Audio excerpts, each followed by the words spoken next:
Guys welcome to my channel bank Nifty masters. ఈ రోజు bank Nifty market update కనుక మనం చూసుకుంటే 327 పాయింట్స్ మార్కెట్ అయితే గెయిన్ అయ్యి 50,484 దగ్గర మార్కెట్ అయితే క్లోజ్ అయింది. ఈ రోజు మార్కెట్ లో మనకు మూవ్మెంట్ కనుక చూసుకుంటే ఈ రోజు మార్కెట్ లోయెస్ట్ లో వచ్చేసి 50,386, హైయెస్ట్ వచ్చేసి 50,707.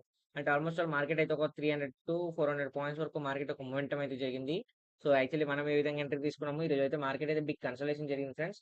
సో యాక్చువల్లీ ఈ రోజు అయితే నాకైతే లాస్ వచ్చింది ఫ్రెండ్స్. ఎందుకంటే ఈరోజు నేను ఎప్పుడు 10 o'clock లోపల ఎంట్రీ తీసుకుంటాను. బట్ ఈరోజు ఏమైందంటే ఒక మొమెంటం ఉంటుందని ఎక్స్పెక్ట్ చేసుకొని నేను ఏం చేశానంటే హ్యూజ్గా గ్యాప్ అప్ అయిన తర్వాత మార్కెట్ అనేది ఫాలో అవుతుందని ఎక్స్పెక్ట్ చేశాను. ఫాలో అవుతుందని ఎక్స్పెక్ట్ చేస్తూ నేను ఫస్ట్ 15 మినిట్స్ క్యాన్లు మీరు అబ్జర్వ్ చేస్తే